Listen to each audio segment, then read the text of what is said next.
Hey there! In today's video, I'm going to be showing you how to make some coin as a writer, specifically 4 jobs that you might not have considered that are amazing career paths if you're looking for something that's flexible, fulfilling, and let's be honest, pays well. So I'm going to break down those 4 opportunities and how do you get into a new industry when that has not been your past career path. We're going to talk about how you do that so that you can leapfrog those entry-level positions and get into a manager or director role or scale a consulting business to healthy 6 figures. So with that, let's hit it.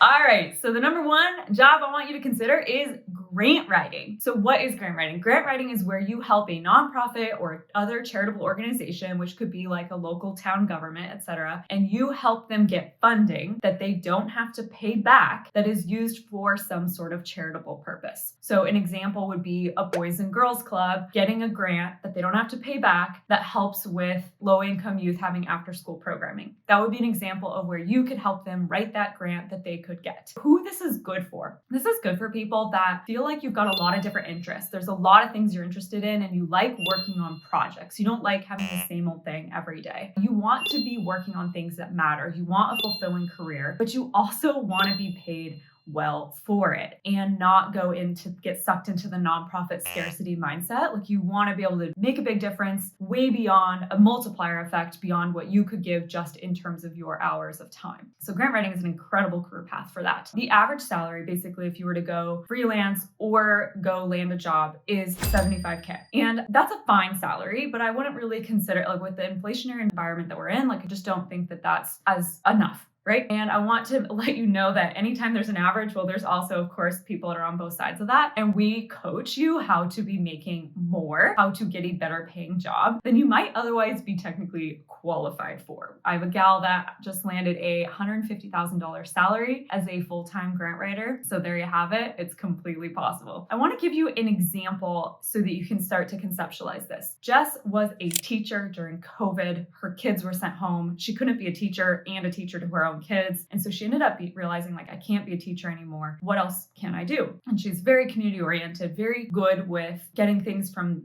just an idea into a conceptualized project. So she thought, what if I turned to grant writing? And in 18 months, she made $100K as a grant writer with 0 prior experience grant writing or with business. And you have to keep in mind that you're learning both of those skills. So now she's hiring other mini grant writing unicorns, training up a whole team. I mean, the sky is the limit for her now, but look at that complete turnaround. She can go work at a co-working space, at a coffee shop. She has complete schedule freedom, wishes her kids off in the beginning of the day, greets them when they're home. There's not this lag. She bought herself a Peloton to celebrate, and she even started a little grant writing unicorn writing group. It's totally cool. So that's an example of like, in a very typical example of what you can do. Like you can pull off a career pivot faster than you might think. You do not need a degree in grant writing, okay? Second job I want to bring to your attention is proposal writing. So who this is good for. Proposal writing is often a bit more of a technical writing job and you're often in larger teams. So the best example I can give is I was a proposal writer early in my career at an architecture and engineering firm. So let's say a project would come up like a new road project that the city was putting out. And so we would put together a proposal saying how we would approach the scope of work, what the fee would be,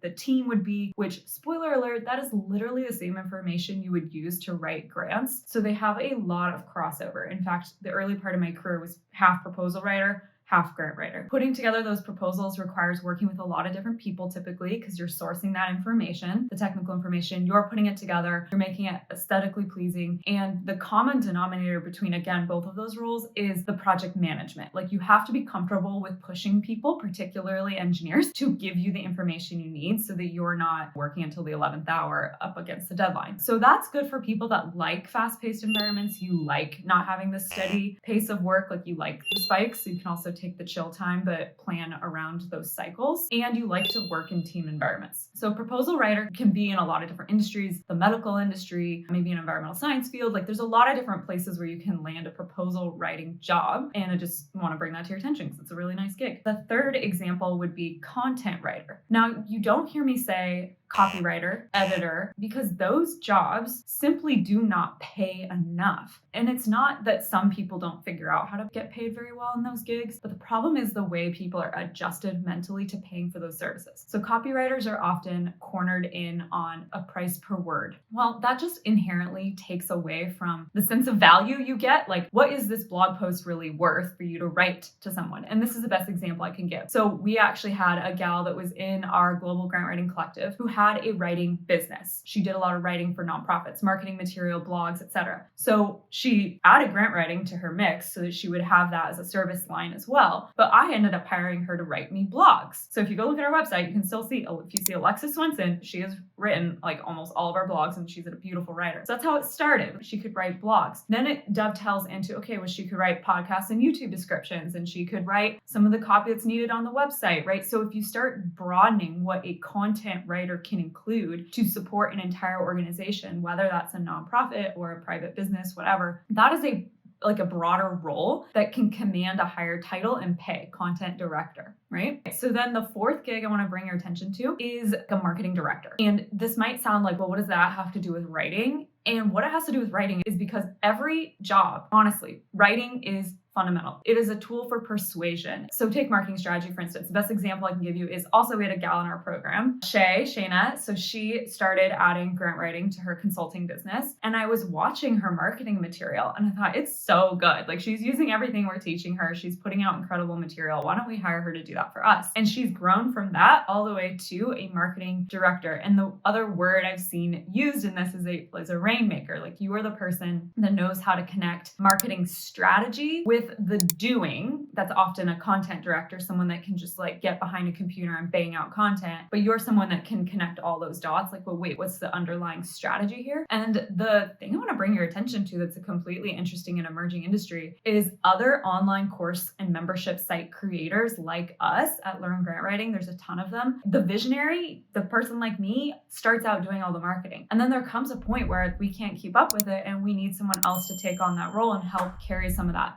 strategic thinking power. And so that is a totally new and emerging field. The course world is going to continue to just blow up into the future as education is radically disrupted. And so if you're interested in that at all, because you do like marketing, you like strategy, and you like writing, then I recommend checking out the Rainmaker Residency, which has basically a job hiring fair to connect these course creators with people that could be their rainmakers. That's something you could consider, and I will put that in the description below. So let's recap those 4 writing opportunities: grant writing, proposal writing, content director, and marketing director, marketing strategy, right? So 4 incredible career paths, super interesting, etc. So how do you get into any of those industries if you have no experience? This is what I call the organic networking framework. I'm going to go through it quickly, but there will be a full training that you can link below because it's honestly its own video. So what I recommend is that we want you to freelance to your first $15,000. I don't care if you don't want to freelance, you want to land a secure job, or if you do think you're curious about freelancing and you want to scale that puppy to 6 figures and quit your job. We all have to start at the same spot.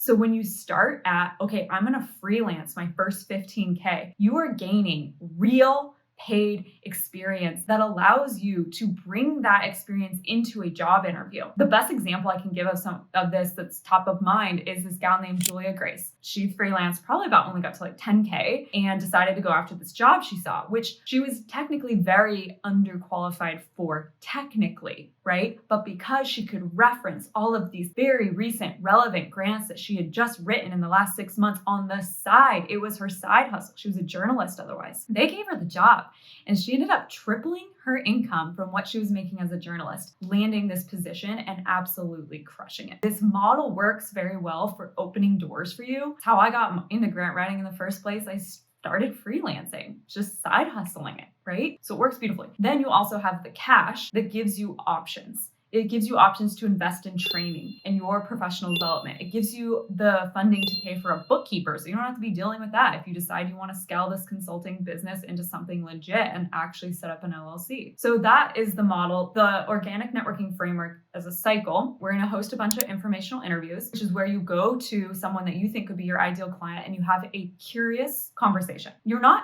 expecting or asking or needing to get anything from them. You are truly coming with an open mind, heart, and great questions to unpack, do they have a need in any of those 4 areas we just talked about? I'll use grant writing as an example because that's obviously my zone of genius. So, hey, do you have a strategy for what grants you're going to go after? If not, hey, that's okay. I could help you with that. I could put together a funding strategy for you. A funding strategy is what I call a toe in the door deliverable. And what that means is it's something that's not a huge cost for them to say yes to on and kind of make a risky bet on you because they don't have history yet to trust you. And let's presume that you don't have a huge depth of experience yet. So that deliverable could be anywhere from $1,500 to $3,000 to do that funding strategy. I don't know about you, but like getting a couple of those, like that's some pretty good side hustle income, right? And you can totally do it on the side of your job. It's research. I can show you how to do it. So now you have your toe in the door deliverable, right? Then when you're completed with that, you've given them a strategy on what grants to pursue for the next 12 to 18 months. And you can say, hey, do you have the capacity to do this in-house, or would you like to contract me,